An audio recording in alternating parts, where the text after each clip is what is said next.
Yesterday, General MUHOOZI met the proprietor of Nation Media, that is NTV, that was closed together with Spark TV and its affiliate known as Rosam Aziz.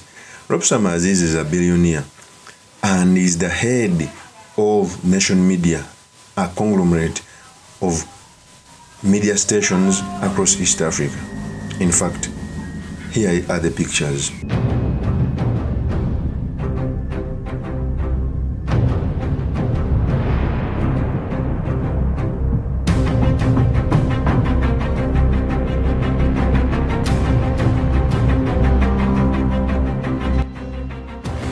That is Rosam Aziz, the head of the media that was closed. When I saw that video, it clearly shows that in Uganda we don't have structures. In that same meeting, there was not the head of UCC, Nyombi Tembo. Nyombi Tembo is clearly oblivious of what's going on. It clearly shows you what we have been always talking about, that the leadership of Uganda doesn't want institutions to function. Because through institutions, if you want to have a grip on each and everything of the country, you have to destroy institutions. How can you tell me that you have a meeting without the UCC? A CDF controlling what is being aired on TV. Just flip the cards. What if General MUHOOZI was not the CDF? Could that happen? So the purpose of this video, I've come to talk about the meeting which was between the Nation Media CEO Rosam Aziz and MUHOOZI. What it means for our politics, most importantly, the study materials you can learn from the politics of our nation. But before I do this, I want to let you know that if you're into this channel, please subscribe. And if you're watching this video from a different platform, please head on to YouTube, type in Sula Mawagari. There's a lot of content of this nature. If geopolitics and economics is what you want, this would be definitely the right channel for you to subscribe to.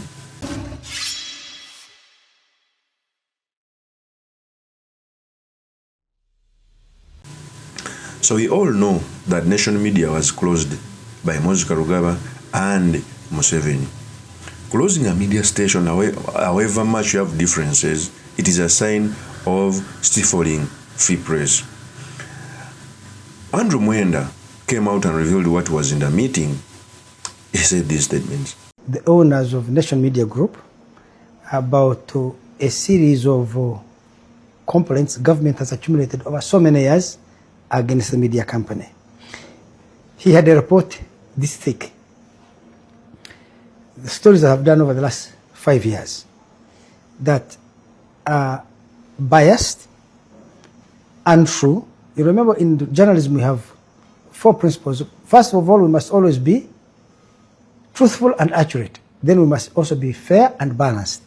So General MUHOOZI's aim was to show that the Monitor and the sister television station, NTV, have been reporting stories during the news analysis, many of which are untrue and inaccurate or inaccurate, and many of which are unfair and unbalanced. We had done a simulation of the top 100 cover stories Monitor and NTV had done each on government. 97% had been negative of the last 100 major stories. And there 97% were negative on government. On the opposition, they were 100% positive or sympathetic. So General MUHOOZI's argument is that this is not journalism, this is activism. We don't have a newspaper, we have a party mouthpiece, an opposition mouthpiece. And all that the government of Uganda wants, he wants, is a newspaper that is fair and balanced, that is truthful and accurate, that provides context, that in reporting about government, it is able to provide a full picture, not a one-sided picture. In reporting about the opposition, it should do the same.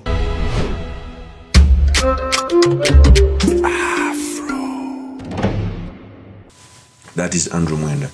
You clearly see that I presume that when this media station is going to be opened, there will be some rules. And those rules, Andrew Mwenda laid them bare knuckle. First of all, it doesn't break a law for a media station to be biased. There is nothing in the penal code. Because if it was there, they would take them to court so that they can get maybe a fine. But since it's under the law, they don't make any mistakes. They didn't make any mistake. it clearly shows you how they are handling this issue. Secondly, I presume that when it's going to open, there are some people who are going to be chased away from the TV station. It's very possible. Because under that meeting, the government can go like, we don't want this person, we don't want this one, we don't want this one. It can happen.